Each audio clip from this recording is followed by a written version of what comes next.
Students, welcome back to my YouTube channel Molecule Mentor. So in this video we will study about EMF of a cell, or you can say the cell potential of a cell. Again, this is very important topic of this chapter. So what is the meaning of EMF of a cell? So every galvanic cell that is made up of two half cells. ठीक है, अब तो ये आपको अच्छे से आ गया होगा कि कोई भी galvanic cell की जब हम कंस्ट्रक्शन करते हैं, that is made up of two half cells. One is oxidation half cell, जिसको हम एनोड कहते हैं, क्योंकि इस वाले सेल में कौन सी रिएक्शन होती है, दैट इज ऑक्सीडेशन. ठीक है.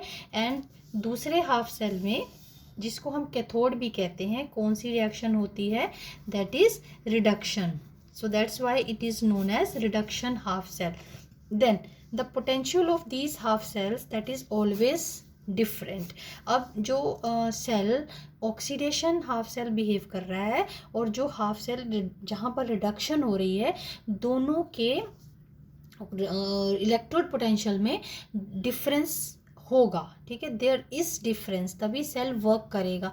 सो there is difference between the potentials of these two half cells, और you can say one electrode will be having higher tendency to lose the electrons, other cell will be having higher tendency to gain the electrons. ठीक है. So in this respect you can say the potentials of these two half cells that will always be different.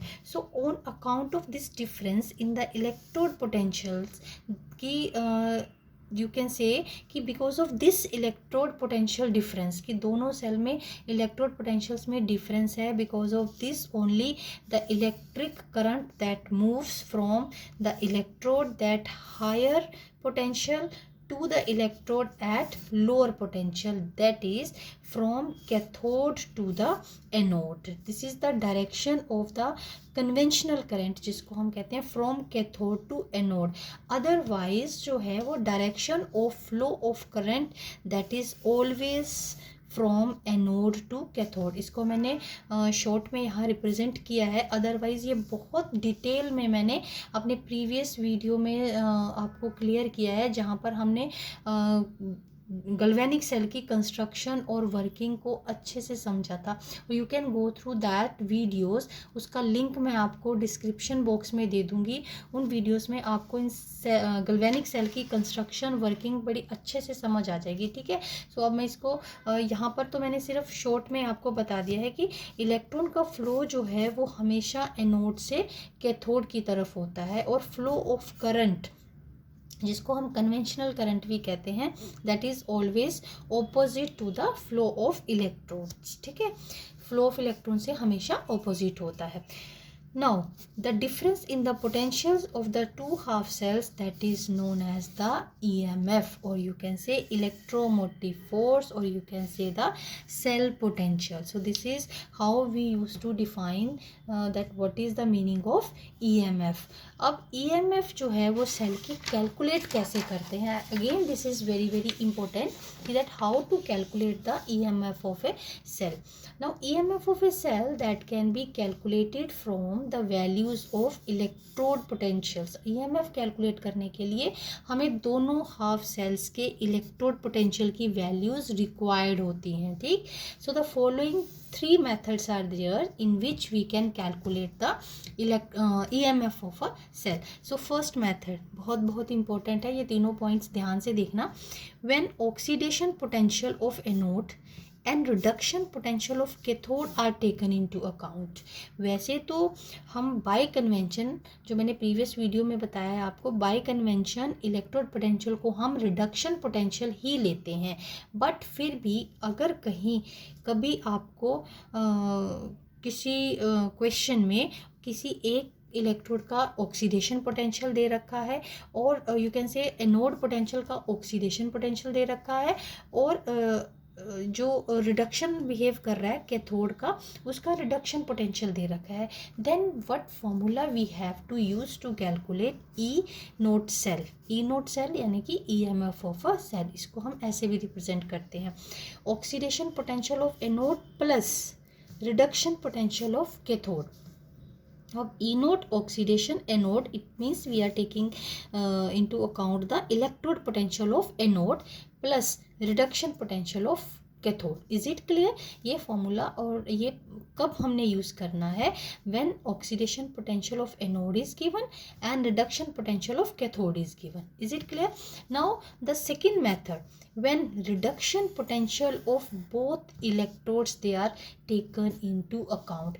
now कि अब जो दोनों electrode का potential है that is given in the form of reduction potential, और ये commonly और you can से हम इसी फॉर्मूला को यूज़ करते हैं क्योंकि बाय कन्वेंशन जो है रिडक्शन ऑक्सीडेशन पोटेंशियल को भी हम रिडक्शन पोटेंशियल की फॉर्म में ही रिप्रेजेंट करेंगे। मीन टू से again I am speaking that bye convention the electrode potential that is taken in the form of reduction potential, जो कि हमने इस वाले पॉइंट में कवर किया है क्योंकि इसमें अब देखो reduction potential of both the electrode, अब whether it is oxidation potential और द रिडक्शन पोटेंशियल, उसको हमने रिडक्शन पोटेंशियल की ही फॉर्म में लिया है। इलेक्ट्रोड पोटेंशियल अब कैसा भी हो उसको सिर्फ हम रिडक्शन पोटेंशियल की फॉर्म में ही रिप्रेजेंट करेंगे, ठीक है। और you can say simply electrode potential that is taken in the form of reduction potential, that's it, ठीक है। सो अब अगर ये ऐसे दिया है हमें तो हमें ईएमएफ कैलकुलेट करने के लिए कौन सा फॉर्मूला यूज़ करना है? रिडक्शन पोटेंशियल ऑफ कैथोड और minus reduction potential of anode, and this is very very important one जिसको हम मोस्टली यही यूज़ करते हैं to calculate the E cell और you can say EMF of a cell. Reduction potential of cathode minus reduction potential of anode, और you can say simply E naught cathode minus E naught anode, और E naught right और E naught left. अब ई naught right और left मैंने तीनों forms में आपको लिख के बता दिया फॉर्मूला कि कहीं आपको इस फॉर्म में दिखे या इस फॉर्म में दिखे देन डोंट गेट कंफ्यूज। अब क्यों हमने राइट और लेफ्ट लिखा है? Because in the representation of an electrochemical cell as a convention, cathode is written on the right hand side and anode is written on the left hand side. See, हमने यहाँ cathode लिखा है तो इसलिए हमने यहाँ पर लिखा है right. So because this is by convention, cathode is written on the right hand side, anode is written on the left hand side. ठीक है?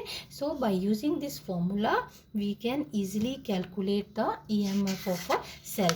Now the third method by which we can calculate the E naught of the cell is that, or you can say EMF of the cell when oxidation potential of both the electrode that is taken into account. अब हमें electrode potential जो है दोनों electrodes का किस form में दिया है?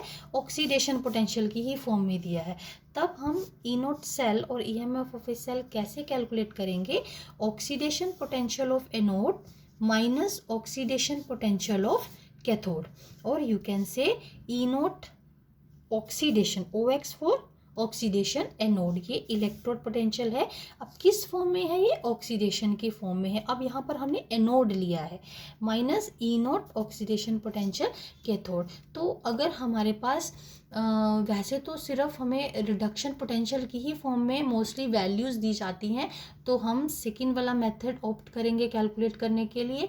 If in any case the oxidation potential of both the cells that is given then you will use this formula E naught oxidation minus E naught oxidation of cathode, and this is for anode.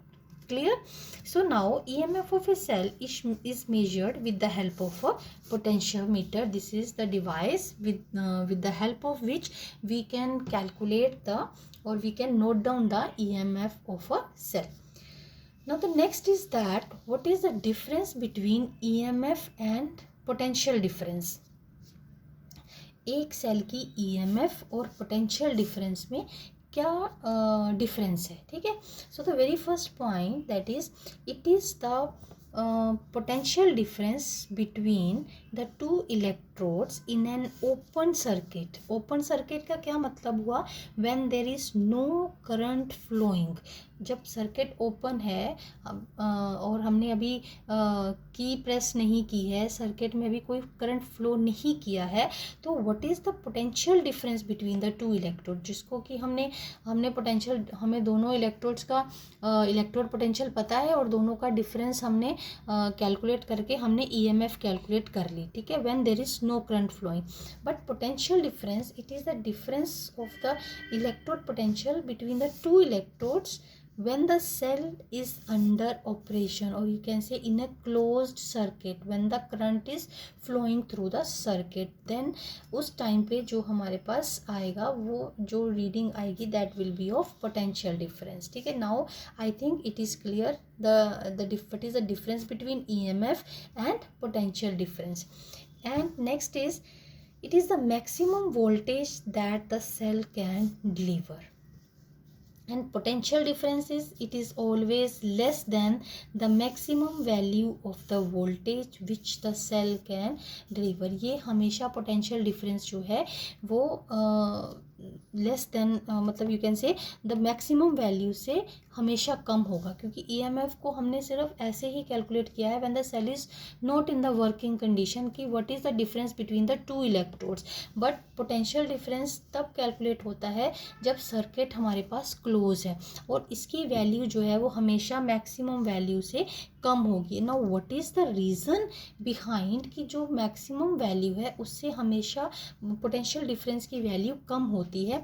So because during the flow of the current in A close circuit some voltage is also used to overcome the internal resistance. This is very very important. Why the value of potential difference that is less than the value of EMF? Because it is noted down when the cell is in the working condition or current flows, ठीक है, through the circuit, or when current flows through the circuit, some of the voltage that is used to overcome the internal resistance. ठीक है, this is the reason why potential difference value is less than that of the EMF value. So that's all for this video. In the next video we will continue with the next topic of the chapter.